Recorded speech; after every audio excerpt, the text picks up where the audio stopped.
All over the internet, there are discussions concerning, this Xbox tax. And, persons are still debating whether there is a tax or not. Well, we would have already shown that not only that there is an Xbox tax, but there's an Xbox fax, and a Xbox lax when it comes to bias against Xbox. I mean, at this point in time, if it is you can't see that there is an Xbox tax, it's very clear that you have cataract. Yes? Just take a look at the recent bias against Xbox by this foolish news. Gaming Bolt tweeted, Starfield could be in trouble as player numbers plummet. Look at that.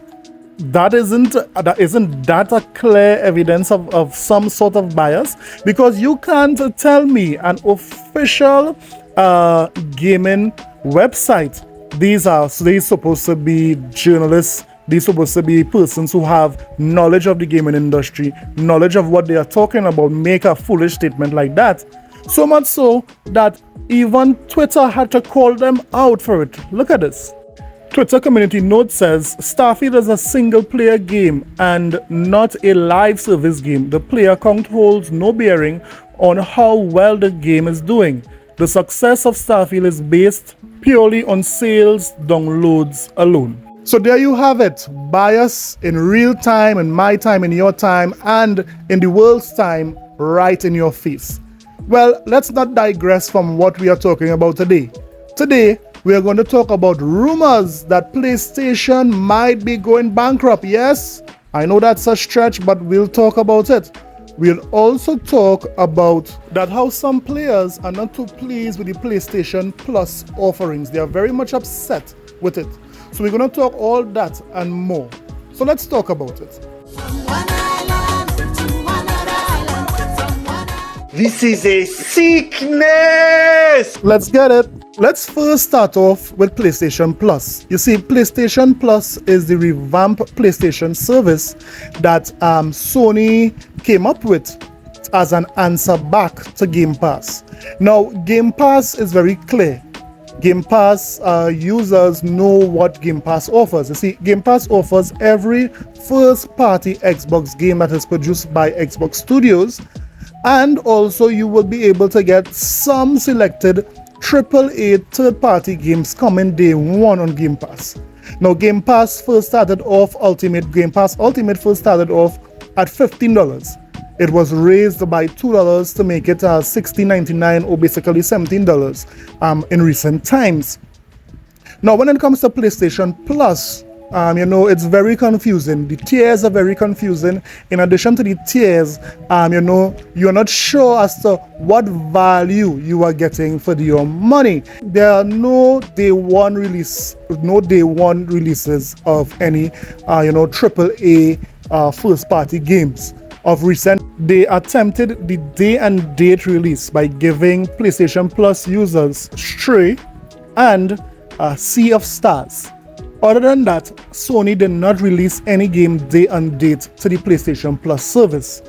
And they too raised their price for PlayStation Plus, and customers was wondering why they were raising it. It's not like they were getting day and date games like the Xbox Game Pass. Well, it appears that some consumers are fed up. Look at this. PlayStation Plus subscribers cancel and protest after latest free games. It could be said that PlayStation Plus can't catch a break right now, what with all the disappointed subscribers, but what about the gamers leaving the service? They're not having a great time either. It's got so bad that cancellations are being used as a form of protest, threatening to cancel their subscriptions over garbage games, but these are no longer idle threats but threats put into action. One saddened PS gamer took to Reddit to post about their regret at having to end their subscription, commenting that it had taken them a while to bite the bullet, but they finally bit through it and done what's necessary. Alongside their words is a screenshot as proof, with the op reminiscing that they'd had a good run. Sadly, it's the only way. They will listen and we will get a good service. I canceled too, revealed an ex-user. There is no way I'm supporting unjustified price increases, and no sales on Black Friday for actual customers. This was followed by a cynical poster who said, "Sadly, nothing is gonna change. You know why? Because there are plenty of people out there that just don't care." Sony's not going to miss a few odd people, no longer subscribing when there are still over 1 million subscribed. Yes, some PlayStation fans are finally getting up.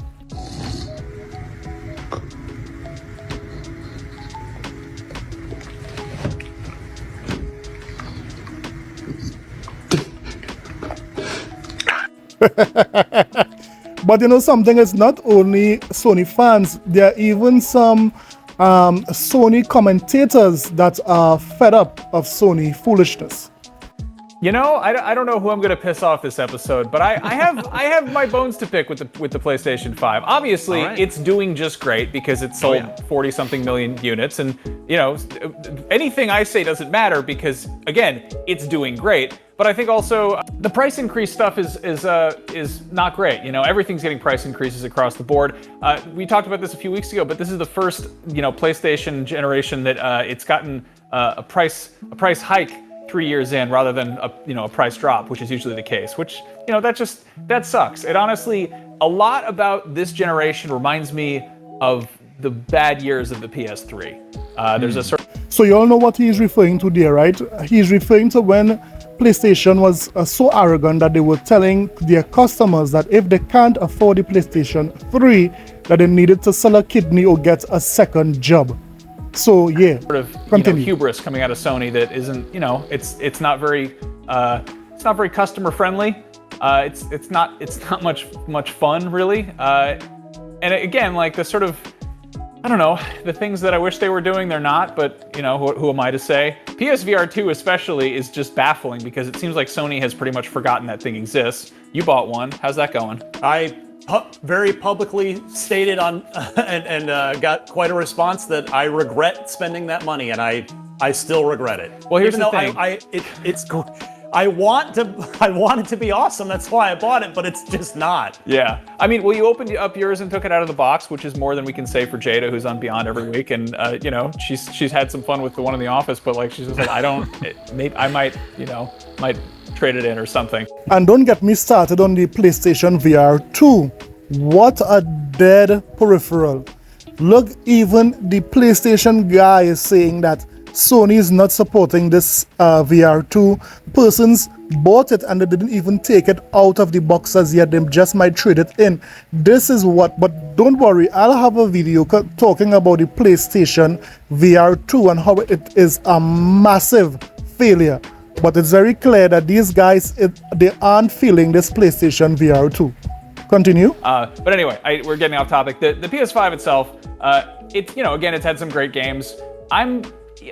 Overall, like, I think it's winning the popularity contest, but it's I think grades wise, I'm gonna put it as C.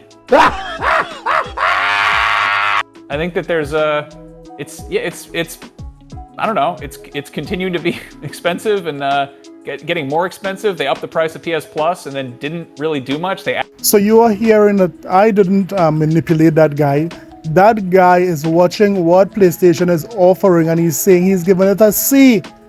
If that was me, I would have given it a D. But disappointing. Now, this is, very much surprising because, all the Sony fans would be saying is that everything is okay with Sony. Sony is doing great. They are killing it in sales. They are beating Xbox in sales. All these guys could talk about is sales. They love giving Sony their money. They love giving Sony their money for absolutely nothing. And this is what the pony community is doing and just empowering Sony to continue what they are doing. But let me hear what you think about the PlayStation Plus and what PlayStation has been giving you guys since the beginning. Let me know in the comment sections below. And now let's talk about the rumored bankruptcy of Sony. For months, Sony fans, these Sony ponies have been saying that Xbox would be dead by 2027. 2027, the judgment day for the Xbox platform. Well, we mightn't be looking at 2027 here with Sony, according to this rumor. We might be looking at 2025. Rest in peace. Because according to this rumor, Sony is going through some problems. First of all, the rumor suggests that Sony has inflated the amount of consoles sold. The rumor also says that Sony has a lot of inventory backlog. It's like 13 million inventory backlog. Now, where is this rumor coming from? Well, it's coming from someone from Japan. Notice what he said here. He says, there is some talk that SOO, I'm guessing he's saying Sony, game business is about to go bankrupt. The president of the game business, SIE, has been replaced, and since there is no successor, the president of the head office is taking on the concurrent position. Oni's overall inventory is 2 trillion yen. But the game business alone accounts for 960 billion yen. If you simply divide by the unit price of the PlayStation 5, you will have about 13 million units in stock. Yeah, so when it is you go deeper into this rumor, you're seeing where it is he's saying that Sony is just putting on a big front to letting everyone think that they are okay, the business is going fine, and there's nothing wrong in Sony. But this guy here is saying that, Sony might be in big trouble. Now, this is just a rumor, guys. This is a rumor. This don't have to be true. We will need to wait to see, what transpire from this tweet, if more news outlet picks it up or if more investigation goes on. And as time goes on, we will see what Sony has. But let me know what you think about this. What you think about Sony actually filing for bankruptcy? You think it's possible? Or do you think that Sony is so big, there is no way Sony is going to be bankrupt? And a matter of fact, it is Xbox going to be bankrupt? Let me know in the comment sections below. Don't forget, guys, to like and subscribe for more videos. I'll see you guys in the next one. Later.